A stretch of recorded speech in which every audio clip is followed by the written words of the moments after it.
Vamos a dar inicio, ¿le parece? Sí, perfecto, no hay problema. Okay. Bien. Bien, buenas tardes a todos. La Facultad de Ingeniería en Electricidad y Computación les da la más cordial bienvenida a esta nueva edición de Charlas FIEC Online. El día de hoy, con el tema Monitoreo del uso de memoria en un sistema embebido, basado en la matriz de puertas lógicas programables en campo, FPGA. A cargo del máster Víctor Azanza Armitos. El máster Víctor Azanza se graduó como ingeniero en electrónica y telecomunicaciones en el año 2009 en la ESPOL. Desde allí se ha desempeñado como catedrático de la Escuela Superior Politécnica del Litoral. Ha estado investigando campos como diseño de sistemas digitales basados en FPGA, sistemas embebidos, diseño de hardware y procesamiento de señales biomédicas con un interés de investigación importante en inteligencia artificial e interfaz cerebro-computadora. Se graduó como magíster en automatización y control industrial en el año 2012. Actualmente es candidato doctoral de la Escuela Superior Politécnica del Litoral en el área de informática aplicada. A continuación, doy paso al máster Víctor Azanza para su presentación. Gracias. Muchísimas gracias, María Angélica, por la introducción. Y bueno, muchas gracias a todos ustedes que están aquí presentes. Gracias por asistir a esta charla. Y bueno, pues agradecer también a la facultad por la oportunidad que me ha brindado para publicar. Sobre todo, pues es un acierto bastante grande para incentivar pues, la investigación. Y eso pues también nos compromete a nosotros los investigadores de dar una retroalimentación a la facultad, a nuestra casa, de todo lo que estamos haciendo en diferentes áreas, ¿no?, de interés de la Facultad de Ingeniería de Electricidad y Computación, ¿no? En todo caso, esta charla implica pues una aplicación bastante interesante en el cual se monitorea el consumo de memoria de un sistema embebido basado en FPGA. Es muy interesante este tema porque vamos a explorar campos diferentes al hard processor o a diseños basados en diseño de hardware, porque en esta oportunidad pues, nos vamos a enfocar a diseños basados en FPGA, en los cuales podemos hacer uso de soft processors, ¿no? Entonces, todo ese tema o todos esos pequeños detalles, pues los iré contando a lo largo de esta charla, que espero pues que sea de total acceso para todos ustedes, y les agradecería que al finalizar la explicación de estos trabajos que les voy a compartir, ustedes puedan hacer sus inquietudes o preguntas, ¿no? Entonces las preguntas las podemos hacer al final, lo pueden activar el micrófono y consultarlas sin ningún problema, o en su defecto pues ustedes lo escriben en el chat y pues ahí lo vamos resolviendo, ¿no? Perfecto, entonces primero quisiera comentarles que, bueno, gracias a la facultad pudimos publicar 2 trabajos en este Congreso Internacional de Electrónica Aplicada. De hecho, inclusive ya han lanzado la convocatoria para el 2021 y ya tenemos inclusive deadlines para el 15 de marzo. Y es muy interesante porque encontrar congresos enfocados a electrónica aplicada, o sea, hay un sinnúmero. Sin embargo, lo interesante es que estas publicaciones que son de este congreso están indexadas en WOS y Scopus. Entonces, es un congreso muy bueno que los invito para que puedan ustedes, quienes me escuchan, poder enviar trabajos para este tipo de congreso, ¿no? Entonces, nuevamente, pues gracias a la facultad pudimos enviar 2 trabajos el año pasado y, bueno, fueron aceptados y fueron publicados con total éxito. Este trabajo fue elaborado en colaboración con la ingeniera Natalie Sánchez, Rommel Saquicela y Luis Macas, con quienes hicimos pues, la implementación que les iré contando en este momento. Antes de empezar a la parte de implementación como tal, es importante primero hacer una introducción, explicar en qué consiste el arreglo de puertas lógicas configurables o FPGAs. Es importante también mencionar el paradigma que ocurre aquí. y por qué es la razón que muchos trabajos de actualidad están orientándose a aplicaciones con FPGA, sobre todo en aceleración de procesos, ¿no? Les mostraré al final un review que justo el día de la semana pasada, que estaba revisando un poquito temas de actualidad en referencia a usos de FPGA, pude encontrar de 2020 una publicación bastante buena que menciona y nos hace ver que las FPGA inclusive se las está usando ahorita para redes, para aplicaciones de Deep Learning. Ya veremos eso más adelante. Y eso es muy interesante porque, si bien es cierto, hay mucho campo en GPUs, pero en FPGA también. Y esa pues es la razón, obviamente, por la cual Intel adquirió pues Quartus, que es uno de los fabricantes de FPGAs más conocidos, ¿no? Bien, entonces voy a dar inicio pues a la introducción.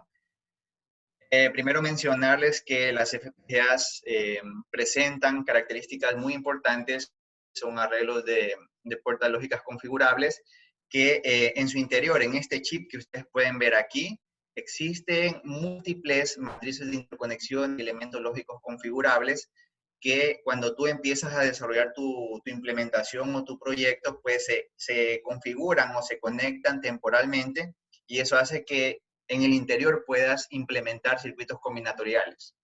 Y eso es muy interesante porque si partimos de esa premisa, significa que todo lo que nosotros vamos a programar ahí, por ejemplo, sea puertas inversoras o bueno, un conjunto de elementos, digamos, por ejemplo, qué sé yo, puede ser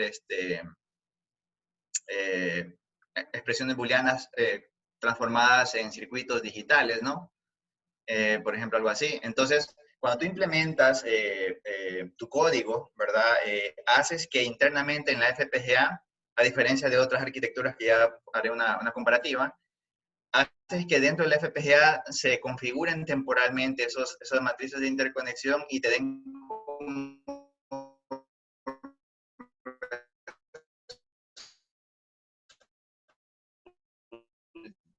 el funcionamiento que tú programaste. Es una línea de código asignando a una variable alguna expresión booleana. Esa se ejecuta al mismo tiempo que otras instrucciones, ¿ya? Entonces, eso es sumamente interesante y es un cambio de paradigma versus la programación secuencial, que cuando uno trabaja, por ejemplo, con un procesador ARM Cortex, como el que es en la Raspberry Pi 4, que es el A72, tú tienes una arquitectura basada en cores, ¿verdad? Y dentro de eso, pues, se hace ejecución secuencial. Claro que tú puedes usar hilos y paralelizar, pues, ejecución, pero es algo que tú tienes que hacerlo. Acá es natural, acá es absolutamente natural el tema de la concurrencia, ¿no? Entonces, inclusive yo aquí tengo unos ficheros justo quería mostrarles, por ejemplo, aquí tengo un ejemplo de un sumador BCD, y toda esta implementación de aquí que ustedes pueden apreciar es concurrente, es decir, es diferente a programación secuencial, ya que en programación secuencial, si yo necesito una variable en un momento, en una línea determinada, debo tener las variables que usa esa línea, deben ejecutarse previamente. Por ejemplo, aquí estamos usando el caso de temp. Sí, miren, aquí está un caso. Aquí estamos usando temp, que es una variable que se genera, pero no es necesario ponerla antes, sino puede ser puesta después o en cualquier orden. ¿Por qué? Porque todas estas instrucciones que están aquí se ejecutan de manera concurrente, al mismo tiempo. No hay que crear hilos, no hay que asignarle a un core específico para que ejecute una línea. No, o sea, todas las líneas que tú pongas aquí de manera natural se ejecutan de forma concurrente. ¿Por qué? Porque cada línea o cada asignación, por ejemplo, tú dices voy a asignarle a la variable B or C, entonces internamente se forma eso. O sea, tienes aquí una puerta OR que está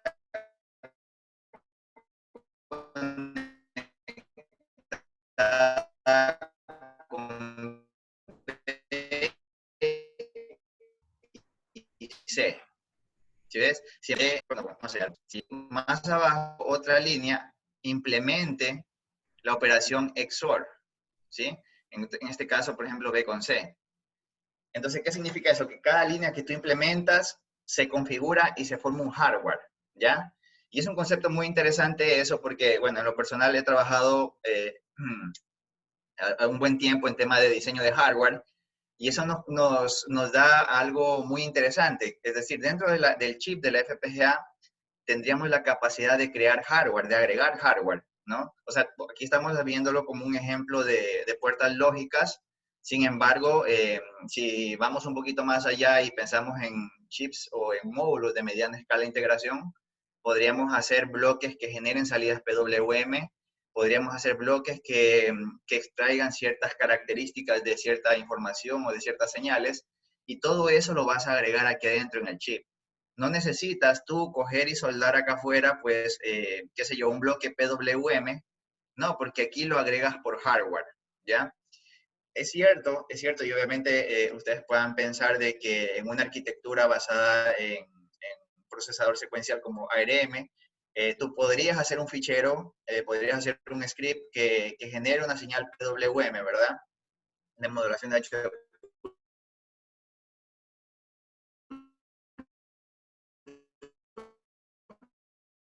por supuesto, ¿no? Para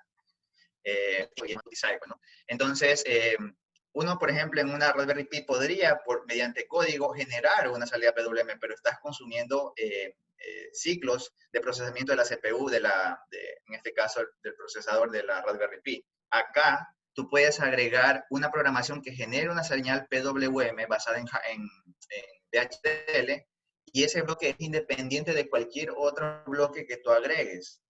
Es como si estuviésemos soldando un chip que genera salida PWM y no consume recursos o ciclos de procesamiento de alguna CPU que quisiésemos utilizar. Dicho todo eso, pues, obviamente todo este potencial se lo ofrece en un solo chip, por eso es que viene el término System on Chip, y adicional a ello, pues, basándonos en esta tecnología de embeber cosas, de integrarlas, es que surgieron, pues, algunos desarrollos muy interesantes como el procesador Nios 2, que es un concepto interesantísimo porque estamos hablando de que dentro de la FPGA, mediante código, se puede diseñar la arquitectura de un procesador, ¿no? Este es un procesador basado en arquitectura ARM que puede ser ejecutado dentro de la FPGA. Es decir, no solamente tenemos bloques que pueden ser ejecutados de forma concurrente y que sean circuitos concurrentes o combinatoriales, sino también tenemos la capacidad de agregar soft processors o procesadores basados en software o configurables que nos permiten ejecutar código secuencial, ¿no? Entonces, es decir, no solamente estamos diciendo que la FPGA te permite hacer implementaciones concurrentes, lo cual es bastante nativo, bastante natural de hacerlo, sino también existen opciones en las cuales podemos agregar soft processor para ejecutar programación secuencial, ¿ya? Entonces, eso pues abre bastante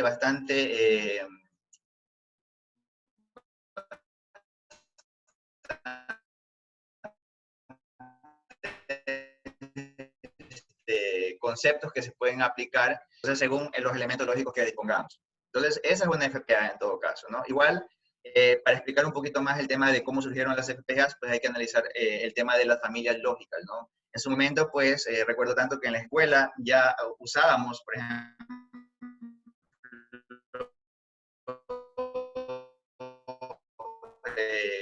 circuitos basados y, por ejemplo, hacíamos pequeñas circuitos combinatoriales, diseño de circuitos combinatoriales, y a eso, pues, luego lo implementábamos en protoboards y con los respectivos microcontroladores basados en tecnología TTL.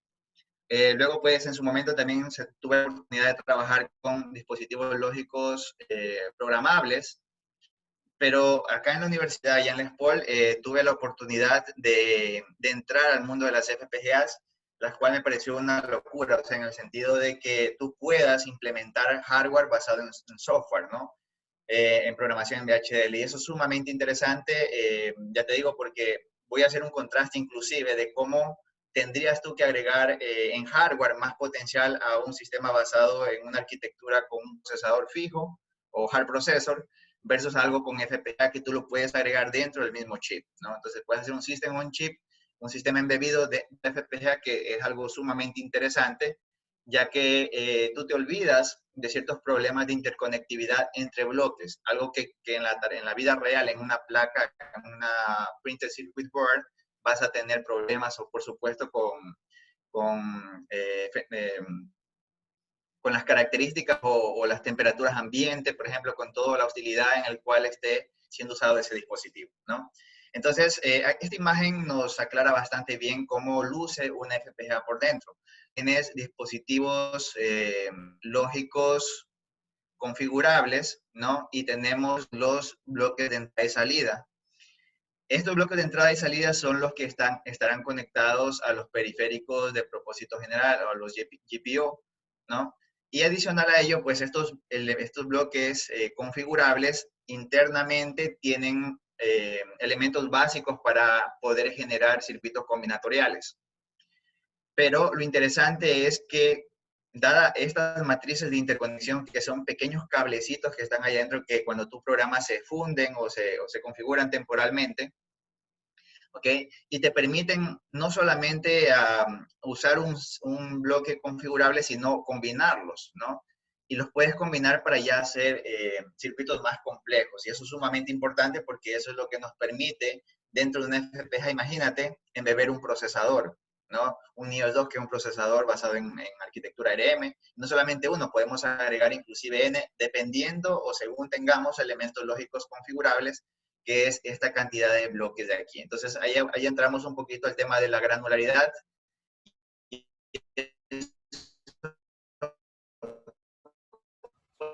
Ingeniero, disculpe.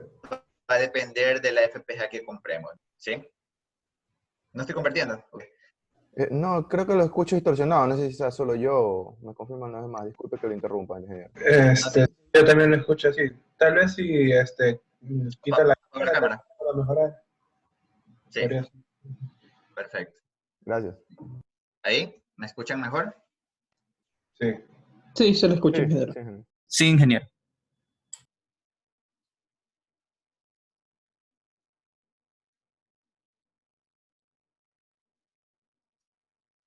Perfecto, muchísimas gracias por igual avisarme. Entonces, como les contaba, el hecho de combinar estos bloques lógicos configurables es lo que nos permite pues tener diferentes implementaciones dentro de la FPGA, ¿no? Y bueno, pues la pregunta es ¿cuál es la cantidad de elementos o bloques configurables que existen dentro de una FPGA? Pues eso ya depende de la granularidad. Y como les contaba, pues en la universidad hemos tenido la oportunidad de trabajar con muy buena tecnología de FPGAs, pero con un enfoque académico. Sin embargo, existen modelos y versiones pues ya de uso profesional, que obviamente son sumamente costosas, pero con aplicaciones ya de paralelización de tareas en servidores, ¿no? En todo caso, esta imagen ayuda a esclarecer bastante bien cómo es que funciona esto y el por qué es de forma natural que aquí se implemente un circuito con una instrucción de código, acá se cree otro circuito con otra instrucción de código, acá otro circuito con otra instrucción de código, y cuando tú le das una entrada, todas estas configuraciones, como es hardware, trabajan al mismo tiempo. ¿Sí ven? Entonces aquí se nota que es el tema paralelización es algo natural, ¿no? No hay que hacer hilos, no hay que, bueno, sobre todo en procesadores que trabajan de forma inicial, no es necesario generar hilos aquí, sino simplemente se ejecutan de manera concurrente de forma natural. Sin embargo, también podemos emular secuencialidad, como les decía, y pues un ejemplo bastante típico es usar un procesador ARM dentro del FPGA. Bien, voy a hacer un contraste. Obviamente esta no es una FPGA, es una Raspberry Pi 4 modelo B. Y voy a hacer un contraste, o sea, voy a tratar de explicar cuál es el beneficio de usar un FPGA versus una tecnología basada en un hard processor, ¿ya? Este hard processor, pues, es el procesador ARM que está aquí. Este es un procesador ARM Cortex A72, ¿no? A73. ¿Ya? Este procesador que está aquí, obviamente ya tiene ciertas características, ¿no? Pero, por ejemplo, si tú, regresando al caso de la señal PWM, digamos que necesitamos de urgencia una salida PWM, este de aquí no tiene un módulo de hardware que genere PWM. Comparado con un microcontrolador, el microcontrolador sí tiene salidas PWM. La tarjeta Raspberry Pi no tiene, pero dado que el procesador es más fuerte, es un quad-core, ¿verdad? Entonces podemos nosotros darnos el lujo de generar una salida PWM basada en firmware, en programación, en código, ¿no? Sin embargo, si ya de pronto necesitamos más señales PWM, en su momento podríamos afectar el rendimiento de alguno de los cores de este procesador, ¿no? Entonces, en ese sentido, pues, ¿a qué se debe eso? Se debe a que todos ellos están consumiendo ciclos de procesamiento en esta CPU de acá, ¿ya? Sin embargo, pues, se podría de pronto pensar en, oye, pero ¿por qué no agregamos mejor un microcontrolador y a la final ese sí tiene salidas PWM basadas en hardware? Les cuento un poquito cómo trabajan estas salidas PWM. Las salidas PWM no son más que un comparador con un valor de duty cycle, ¿verdad? Un porcentaje de duty cycle, y tienes un contador up. La frecuencia con la cual incrementa este contador up va a depender de un divisor de frecuencia, que esa estará conectada a la señal de reloj de la CPU. Entonces, aquí se genera la señal PWM. ¿Cómo ocurre esto? Pues resulta que ese contador incrementa hasta llegar, dependiendo si es de 8 bits, hasta 255, luego se hace 0, incrementa 255, se hace 0, incrementa 255, se hace 0, incrementa 255, se hace 0. Cuando comparas con el valor de duty cycle, digamos que es este de aquí, y digamos que esta es una señal no invertida, pues tendríamos esta señal de PWM. Voy a cambiar de color para que se apure mejor la señal que se genera. ¿Sí ves? Se lo hace así. Entonces aquí tendríamos la señal PWM que se generaría. Aquí esta señal, la frecuencia de esta señal PWM depende de la frecuencia de reloj que tenga este contador up. Es decir, el tiempo que empieza desde 0 hasta 255 determina la frecuencia de la señal PWM. ¿Ya? Ahora, el duty cycle o el ciclo de trabajo o el tiempo en alto de esta señal periódica constante depende del valor de comparación del duty cycle. Si este valor tú lo incrementas, también va a incrementar el duty cycle porque la comparación cuando es mayor se hace 0. Entonces, a medida que vas a incrementar este valor más acá, va a tener menos tiempo en bajo, ¿no? Entonces, date cuenta que si pensásemos en hardware, es decir, obviamente este es un contador secuencial, es un elemento que trabaja con secuencialidad, pero este es un circuito combinatorial. Y eso es todo, ¿no? Entonces, ¿qué significa? Que en una FPGA, toda esta parte de aquí la podríamos implementar con programación.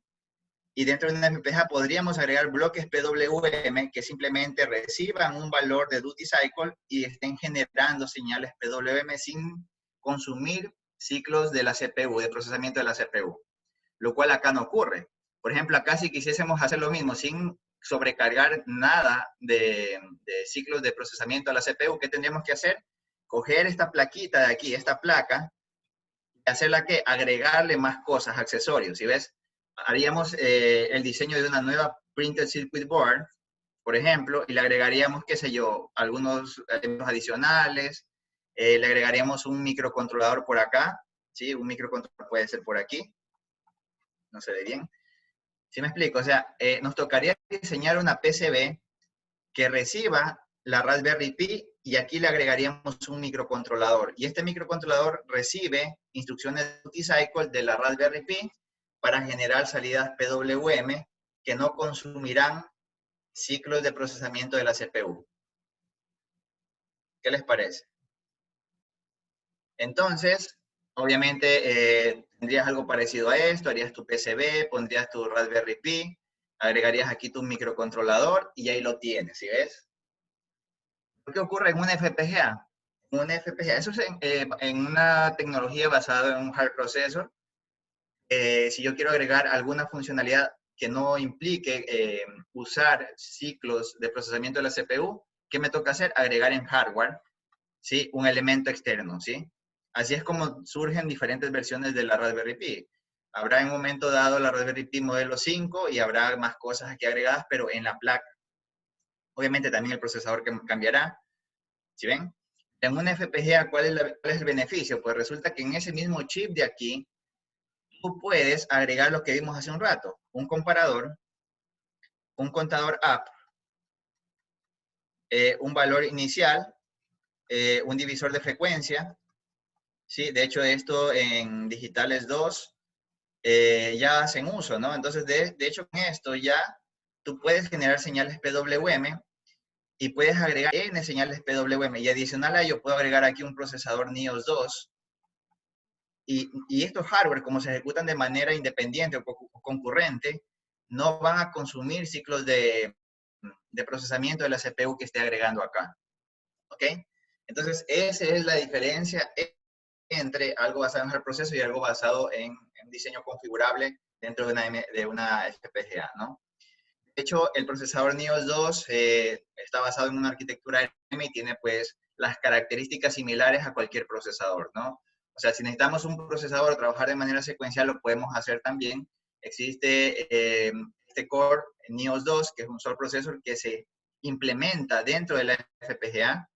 Tiene igual que todos los procesadores, pues una ALU, registros de propósito general, registros de interrupciones, decodificador de instrucciones y bueno, y todos los componentes básicos de un procesador como tal, que también puede ser usado, ¿no? De hecho, ya les muestro más adelante un ejemplo que se corrió en el cual se agregan 3 cores, se agregan 3 NIOS 2, en el cual cada procesador hace una funcionalidad independiente y luego lo comparamos con una arquitectura basada en hard processor en el cual usamos solo un core y vemos el tiempo de ejecución cómo mejoran enormemente.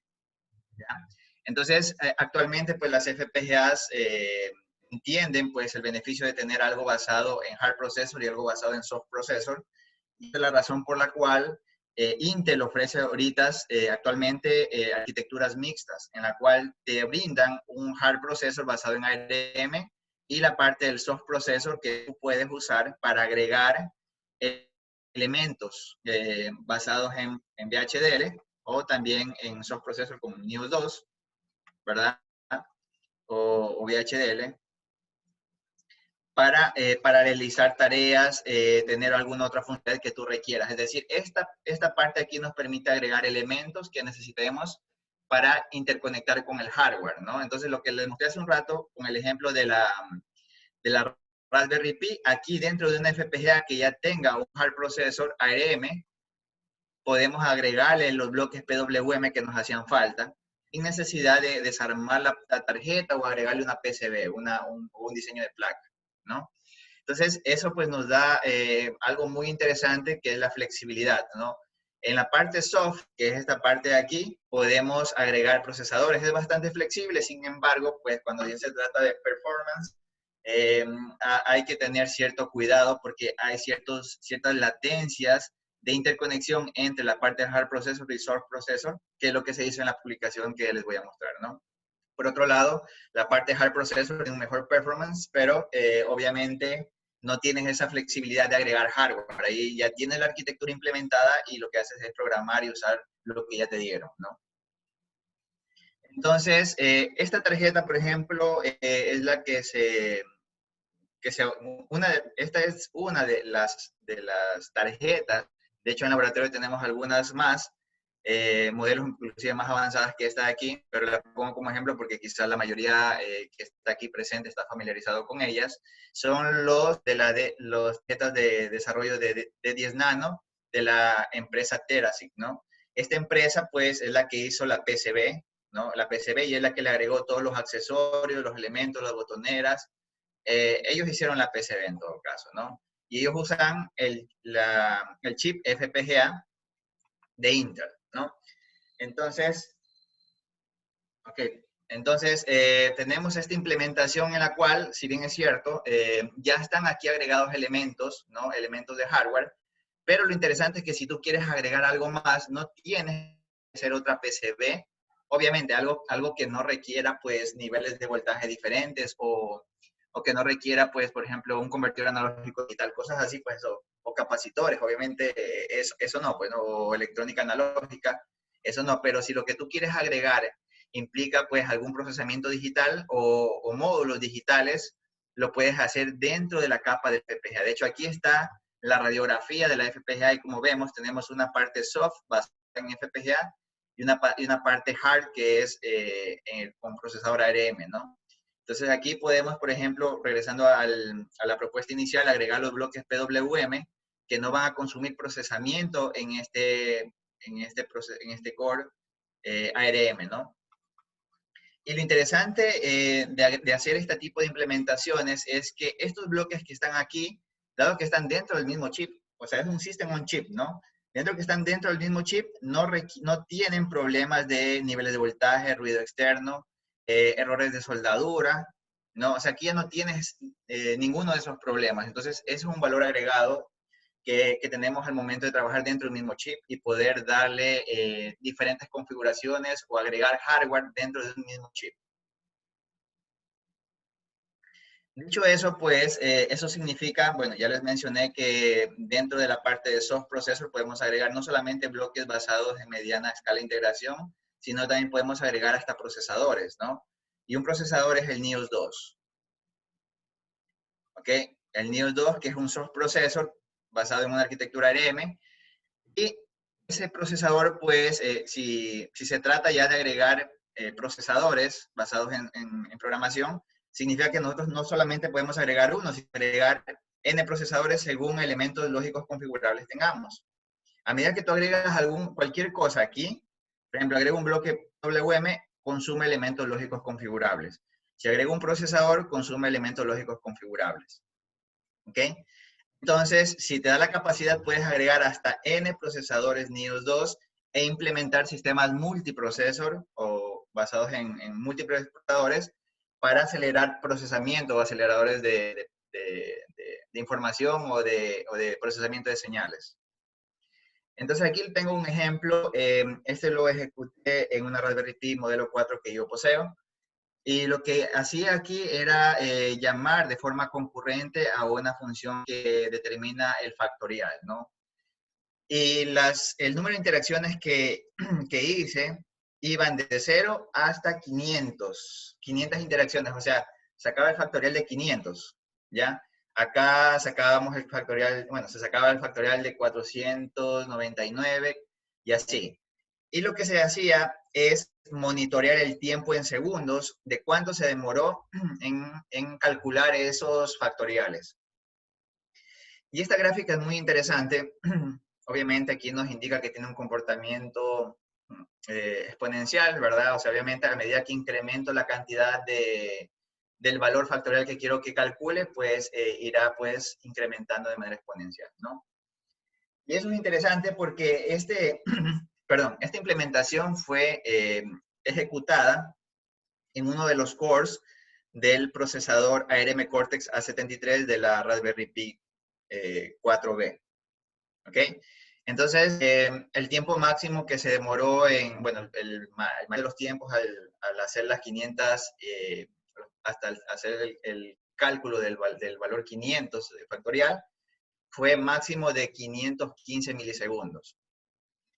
Luego de eso, pues este mismo código fue probado ya con una arquitectura multiprocesor de dos núcleos, de dos procesadores, perdón, dos procesadores, no es un multicore, es un multiprocesor, son diferentes. Esta es una implementación multiprocesor de dos procesadores NIOS 2. Y vemos aquí que para hacer el cálculo del valor 500 en factorial, pues se dividió pues las funciones entre ambos cores. Y lo interesante es que aquí, por ejemplo, no usábamos 500 interacciones, no era una relación lineal en el sentido de que si necesito 500 cálculos, necesito 500 interacciones por el procesador, ¿no? Acá apenas necesitábamos 160 y algo de interacciones para que cada core haga los respectivos cálculos de la mitad que le correspondía. Obviamente cada core se dividió, pues no, uno de los cores hacía los cálculos del 1 hasta el 250 y el otro 250 hasta el 500. Y lo interesante es que ganamos tiempo. Miren, con esta implementación se pudo obtener un máximo de 248 milisegundos. ¿Qué significa eso? Que hemos duplicado, bueno, más o menos hemos duplicado la velocidad de procesamiento. Entonces, con esto podemos notar que sin necesidad de agregar elementos en hardware, se puede agregar capacidad de procesamiento en el mismo chip, ¿no? En el System on Chip. Entonces, todo lo que les acabo de mencionar son los beneficios de las FPGAs. ¿Ya? Bueno, las inquietudes van al final, por cierto. Entonces, bueno, ahora sí, retomando el tema de la publicación, ya que ya entendemos cómo funcionan este tipo de hardware, existen muchos trabajos que tratan de explotar la característica soft de la FPGA, es decir, aquí tratar de implementar aplicaciones que permitan almacenar información dentro de la FPGA y puedan ser procesados desde el hard processor ARM. Pero en esas implementaciones, el inconveniente es este bridge, este puente entre el hard processor y el software.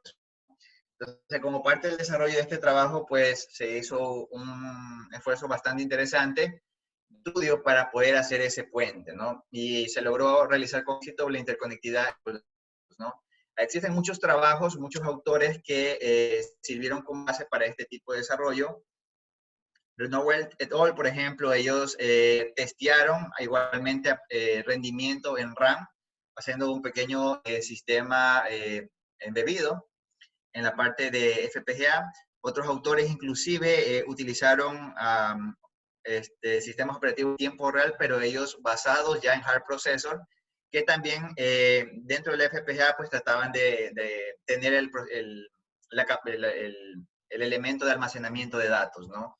Y accederlo desde el hard processor, ¿no? Entonces, es muy interesante que hay muchos trabajos relacionados que buscaban justamente ese tipo de compatibilidad entre hard processor y soft processor, algunos de ellos desde el punto de vista de FPGA y otros desde el punto de vista de ARM, ¿no? Entonces, para este trabajo, la propuesta que se hizo es la siguiente. Se utilizó, pues, una distribución de Linux dentro del hard processor ARM y en la parte de soft processor lo que se hizo fue agregar un NIOS 2 y mira lo interesante de este trabajo y eso es el valor agregado. De hecho, muchos trabajos usaban la parte del soft processor o FPGA, pero como un elemento MSI, ¿verdad? Acá lo que estamos implementando es un sistema multiprocesor con de hecho, dos arquitecturas totalmente diferentes. Una es soft y otra es hard, para poder tener acceso a una memoria compartida.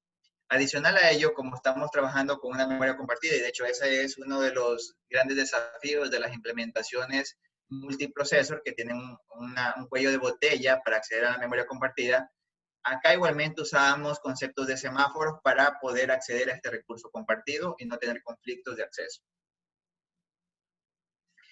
Aquí se detalla, a grosso modo, el algoritmo que fue utilizado en el procesador NIOS 2 y acá también se detalla el algoritmo que fue utilizado en la etapa del hard processor. En la etapa del NIOS 2, dado que esta parte del chip tiene mayor conectividad con algún número, bueno, con todos los GPIOs, la mayoría de GPIOs de la D10 Nano de Terasic, pues se aprovechó para testear ciertas entradas de botoneras. ¿Okay?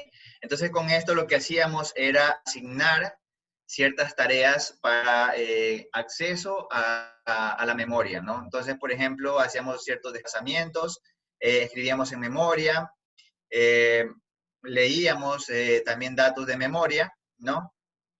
Y todo eso lo hacíamos desde la parte del soft processor. Por otro lado, en la parte de hard processor, pues trabajamos la parte del bridge para acceder a la memoria compartida y de esa manera pues poder acceder en tiempo real a la información que estaba siendo almacenada. Entonces, ¿qué tenemos como consecuencia? Tenemos aquí en la parte del soft processor acceso a periféricos externos o los GPIOs, ¿ya? Y estos GPIOs nos permitían seleccionar tareas diferentes. Con estas tareas, nosotros leíamos y modificábamos la memoria RAM implementada con elementos lógicos, obviamente, aquí en la FPGA o en el soft processor, pues en la parte de soft. Y en tiempo real, lo que hacíamos desde el hard processor era, y obviamente con el sistema operativo en tiempo real, monitorear, ¿sí? Solo monitoreábamos qué era lo que ocurría aquí, ¿ya?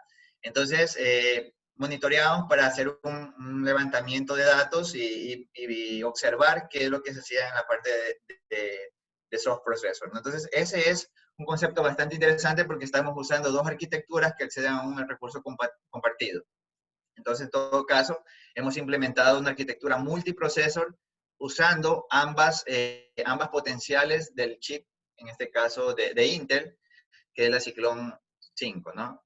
Ciclón 5 que tiene esa arquitectura mixta. Entonces usábamos ambos componentes.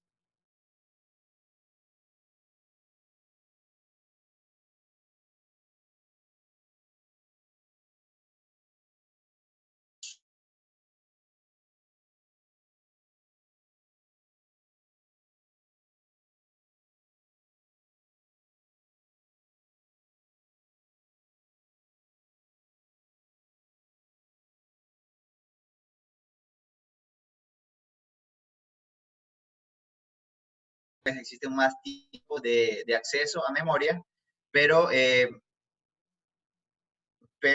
bueno, y por ejemplo otros que son solo de escritura, pues son mucho menores, ¿no? En tiempos. ¿Ok? Hay tareas también que acceden a memoria y hacen desplazamiento, o sea, no es una lectura, sino una modificación, en todo caso, al dato existente en memoria. Y bueno, pues es algo interesante que más hemos llegado a tener un consumo de 1.1 segundo para acceso a memoria SRAM. ¿Ok? También el porcentaje de almacenamiento en tareas, a procesos de escritura y lectura, pues consumimos alrededor del 30.72%, y en procesos de escritura, pues también el 10.86%, ¿no? Lo interesante es que en los tiempos de ejecución comparado con una memoria DDR3, por ejemplo, tenemos que los tiempos son mucho más altos, es decir, lo que estamos indicando acá es que el acceso a la memoria SRAM implementada en FPGA es mucho más rápida. Miren que el contraste con la tarea 2 es mucho más bajo, ¿no? 1198 milisegundos, mientras que acá estamos hablando de 1700 milisegundos con tareas similares. Y pues eso nos alienta bastante a que dentro de la parte de soft processor implementemos elementos de almacenamiento pues que funcionan bastante bien, ¿no? ¿Okay? En todo caso, pues hicimos una comparación del uso de memorias, ¿no? Y aquí tenemos la DDR y la SRAM implementada en FPGA y vemos que los tiempos de ejecución son muchísimo más rápidos. Una de las razones es porque estamos trabajando dentro del mismo chip y eso era lo que les contaba al inicio, ¿no? O sea, la DDR3 realmente es una memoria externa. Pueden ver que está en la parte de hard processor, ¿no? Mientras que la memoria que hemos implementado en la parte de soft processor está aquí adentro. ¿Qué significa eso? Que el procesador que está aquí se encuentra en el mismo chip donde está la memoria. Y aquí obviamente no existe ruido electromagnético bueno, obviamente puede existir, pero es mucho menor la probabilidad de que ocurra eso, ¿no? O sea, aquí hay menor incidencia de ruido, hay una conectividad más íntima entre elementos porque están dentro del mismo chip. Sin embargo, cuando ya hablamos de que el hard processor tiene que acceder a otro chip DDR3 que está externo, en la misma placa, claro, pero está externo.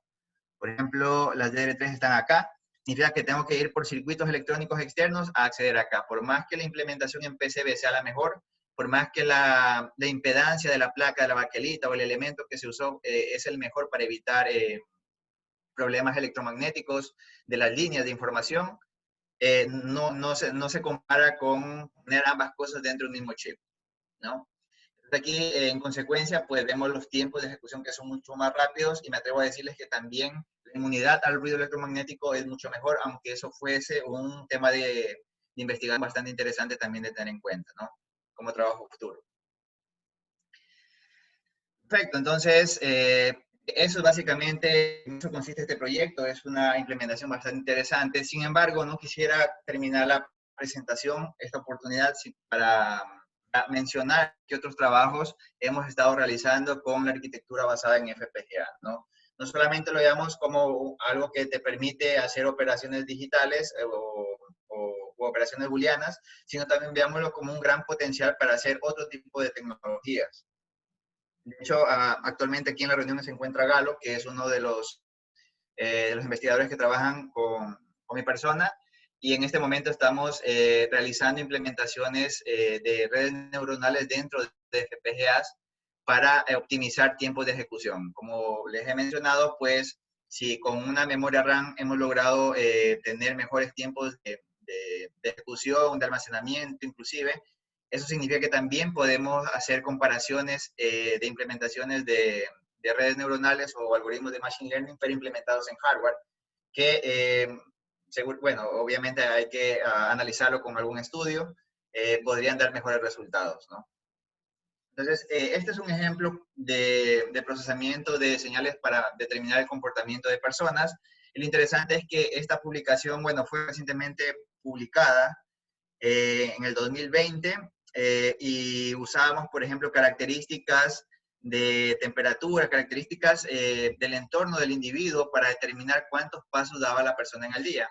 Usábamos aplicaciones de Samsung, ¿verdad? Samsung Health, para monitorear la cantidad de pasos de la persona mientras monitoreábamos también condiciones externas.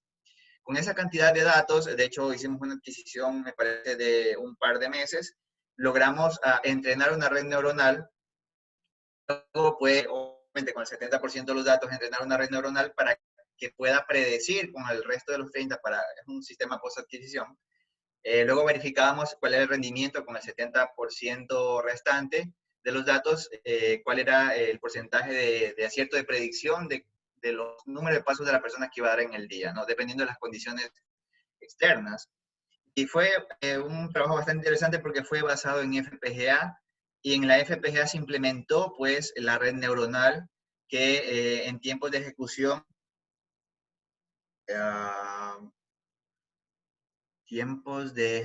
me parecen que era en el orden de los nanosegundos, más nos demorábamos.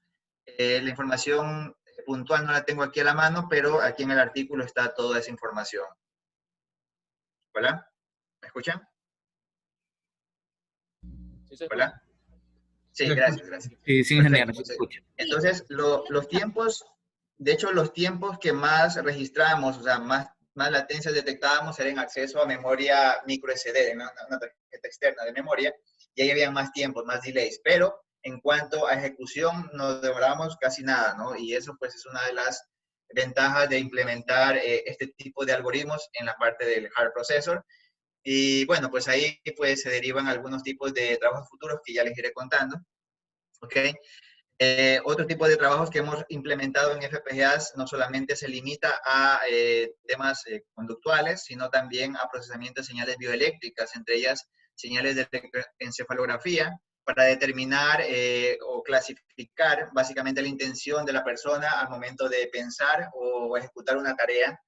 Como tú sabes, pues el cerebro pues, es el centro neurológico donde se registra toda la información de lo que tú haces, y eso pues nos da un amplio margen de poder clasificar un gran número o un número interesante de tareas, entre ellas actividades motoras, actividades de relajación, por ejemplo en vueltas alfa, o también visualización de estímulos visuales o auditivos. Este trabajo también fue publicado en el 2020. Y bueno, pues así mismo, como les decía, está implementado dentro de FPGA. Toda esta implementación está en FPGA, y lo que hacíamos era acceder a los datos almacenados en micro SD para clasificar, ¿no? Es importante mencionar y aclarar, todos los trabajos que estoy mencionando, en todos los trabajos que estoy mencionando se utilizó Tenfold Cross Validation para determinar los porcentajes de acierto en las clasificaciones. Pues eso es importante mencionarlo, ¿no? Entonces aquí tenemos, por ejemplo, porcentajes de acierto. Estos son los porcentajes de acierto que hemos obtenido, ¿ok? Y estos son los tiempos de ejecución. Aquí sí tengo la métrica, y como ven, por ejemplo, la búsqueda de los archivos demoraba alrededor de 21-26 microsegundos, 22.3 microsegundos el tema de abrir la información, y el procesamiento de la red neuronal, bueno, en este caso sí demora un poco más porque este es un sistema multiclase, obviamente aquí habría más cantidad de matrices, ¿no? Y bueno, demoraba 27.36 microsegundos, igual es un tiempo súper rápido que puede darnos paso a implementaciones de real time. También inclusive hemos enviado a otros artículos con estudiantes de diseño de sistemas digitales en su momento, y con ellos pues logramos hacer la clasificación de señales mioeléctricas usando Mayo, este wearable que monitorea actividad electromiográfica para clasificar la letra que se está haciendo con la mano. Este trabajo también fue publicado en el 2019, me parece, en Inglaterra. Inclusive también aquí, como les decía, está Galo. Él participó en el grupo en conjunto con Juan Solano y ellos quedaron en tercer puesto a nivel internacional en el concurso del 2019 de Innovate FPGA, el cual se buscaba combinar aplicaciones de inteligencia artificial usando FPGAs, ¿no? Entonces, como ustedes pueden ver, hay una tendencia a aplicar este tipo de tecnologías, pero usando ya, obviamente, hay aplicaciones en GPUs, pero también hay tendencias para hacer o usarlas usando FPGA, pues, y el resultado fue pues, el que les mencioné, que quedaron en tercer lugar a nivel internacional y esperamos pronto volver a participar también en este 2021. Este es el trabajo de Galo que les mencioné, con el cual ellos participaron. Lo que él hacía era con la D10 estándar, dado que este tiene un acelerómetro incluido, él registraba los 3 ejes, X, Y y Z, ¿no? X, Y y Z, para detectar el movimiento de la mano para hacer un gesto. Puede ser de saludo, puede ser para indicar a mí, a ti, o sea, eran algunas clases, de hecho, es un sistema multiclases de 4 tareas que pudimos diferenciar. Y ese trabajo fue pues bueno. También hemos realizado trabajos a raíz de eso, también hemos hecho publicaciones, bueno, publicaciones también basadas en procesamiento de señales mioeléctricas usando FPGAs. Y también quería aprovechar para cerrar esta presentación con un trabajo bastante interesante que, como les digo, la semana pasada estuve buscando un poquito y vi que están usando el tema de las FPGAs para acelerar el procesamiento en redes convolucionales. Como ustedes saben, el tema de las redes neuronales y el deep learning es actualmente el estado del arte para temas o problemas que hemos querido resolver antes, ¿no? Por ejemplo, reconocimiento facial, reconocimiento de si una persona está cerca o no, solo con imágenes, el tema, por ejemplo, de reconocimiento de voz, ¿no? Hay muchas aplicaciones muy interesantes que nacen a raíz de aplicaciones con inteligencia artificial. Y lo interesante de este artículo es un survey que revela cómo el uso de las FPGAs pueden ser usados como aceleradores, ¿no? O sea, aceleradores a arquitecturas basadas en CPU. Por ejemplo, este es un Intel 86, en la cual se usa el FPGA como un acelerador, ¿no?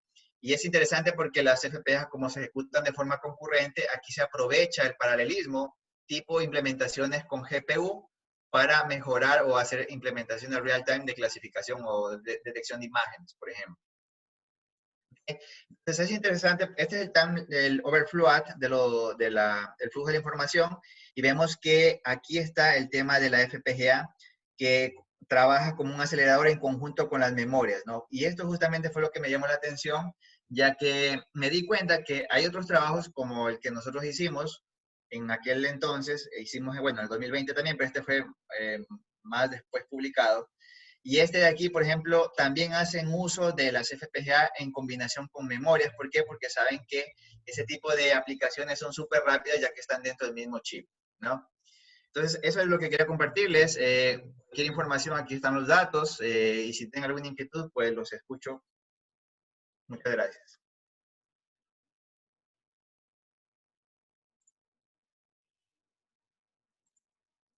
Ingeniero, yo ¿Ya puedo hacer tengo... las preguntas? Sí, sí, nomás, compañero. Bueno. Bueno, yo tengo dos preguntas. La primera es este tema del el uso del FPGA para acelerar. Eso iría más o menos de la rama para como que crear un tipo de variable, por así decirlo, y operar. Por ejemplo, yo creo los bloques sumas y creo que eso vaya a operar, yo qué sé, con números de más bits, porque un integer, si no me equivoco, son 8 bytes, perdón. Tal vez como para operar con más. Por ejemplo, sí, por ejemplo, mientras leía este artículo, estaba pensando de que eso sería algo interesante bueno, de replicar en su momento y luego de explorar ciertas mejoras, en el sentido de realizar las operaciones matriciales que ocurren dentro, por ejemplo, para empezar, como ejemplo, una multilayer perceptron que hace ciertas operaciones matriciales. A la final, ese tipo de operaciones se las puede implementar en hardware para acelerar ese procesamiento. Entonces, por ahí podríamos empezar. Y este artículo, de hecho lo tengo acá abierto. Este artículo menciona, bueno, ya está el link de hecho, ¿no? En este artículo, más acá está el tema de cómo ellos, dada la implementación que está aquí de la red convolucional, por aquí estaba, perdón,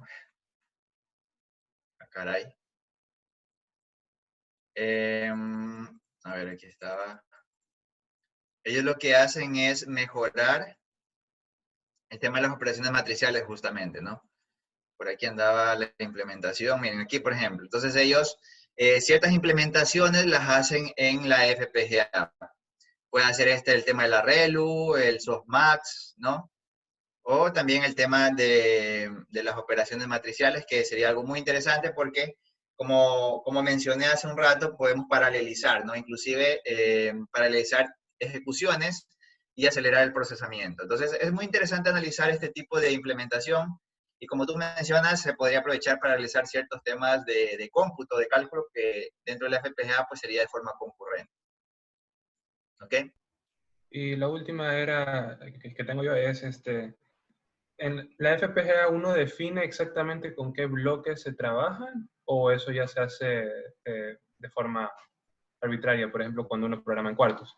Uno ya Ya, dice, quiero que uses estos bloques o no. O eso ya ya. es como que interno. Ajá. Verá, justamente ese es un tema bastante interesante que siempre nos aclaran en la parte teórica. Nos dicen, mira, el tema de la cantidad de elementos o bloques lógicos configurables que va a usar la FPGA para realizar la expresión booleana que tú programas, obedece a algoritmos heurísticos que son propios del fabricante del chip. Es decir, ellos tienen sus propios algoritmos que buscan consumir de forma lo más eficiente posible la cantidad de elementos lógicos para implementar lo que tú necesitas. Entonces ese tema pues no nos dejan a nosotros y entiendo que es un tema de propiedad intelectual de cada desarrollador o fabricante de FPGAs. Gracias. Es que sí, era para un problema menos, por lo menos ahí. Claro, claro que sí.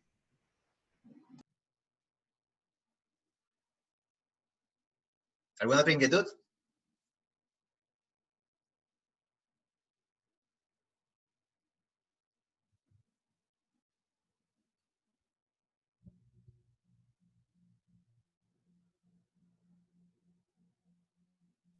Eh, Buenas tardes, también podrían escribir las preguntas en el chat si tuviesen algún problema con el micrófono.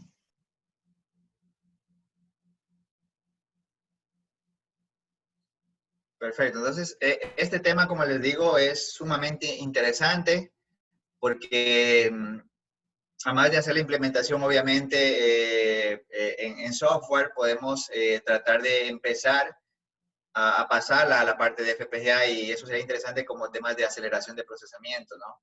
Existen muchos casos en los cuales, por ejemplo, ahorita un poquito hablando del tema de aplicaciones de real time, existen aplicaciones en las cuales es necesario primero llenar un buffer o una ventana temporal para tener suficiente información para que el clasificador tenga un buen accuracy a la salida, ¿no? Entonces, quizás podríamos ir pensando un poquito en temas de ventanas con traslape para, y también un poquito combinar con temas de redes LSTM como para ir prediciendo y clasificando a la vez. Y lo interesante es que son cosas que se pueden poner en paralelo y dentro de una FPGA podrían ejecutarse de forma interesante, de manera concurrente y ayudar al clasificador a tomar mejores decisiones. En todo caso, lo que trato de decir es que el tema del paralelismo no lo veamos, o sea, puede ser visto como algo de mejorar el tema de las operaciones matemáticas, pero también podría permitirte implementar ciertos bloques que ayuden a un clasificador a tomar mejores decisiones o que ayuden, por ejemplo, si estamos hablando de algún controlador predictivo, a mejorar el control de la planta o el proceso que esté, pues, en este caso, pues, con el cual esté trabajando, ¿no? Este tema es muy interesante, seguro hay muchas preguntas, igual aquí les dejo los datos para que cualquier inquietud la pueda realizar por correo Y bueno, será todo un gusto pues responder sus inquietudes y bueno, trabajar en todo caso si se da la oportunidad. Agradezco mucho a todos ustedes por su tiempo. Agradezco a la facultad. María Angélica, muchísimas gracias por la presentación y por su tiempo, a todos los presentes. Gracias. Sí, a continuación, a continuación vamos a tomar una fotografía para el sitio web de FIE. Agradecemos a todos ustedes su asistencia. Agradecemos al máster Víctor Asanz Armijos por su presentación. Muchísimas gracias. Que tengan buenas tardes. Los que puedan activar su cámara, les agradecemos para que los ingenieros del departamento técnico nos ayuden con la fotografía. Muchísimas gracias.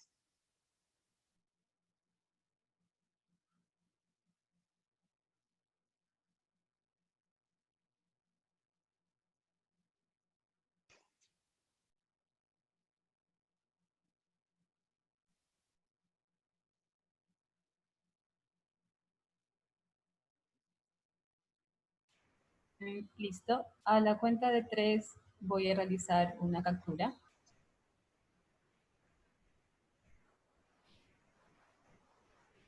1, 2 y 3.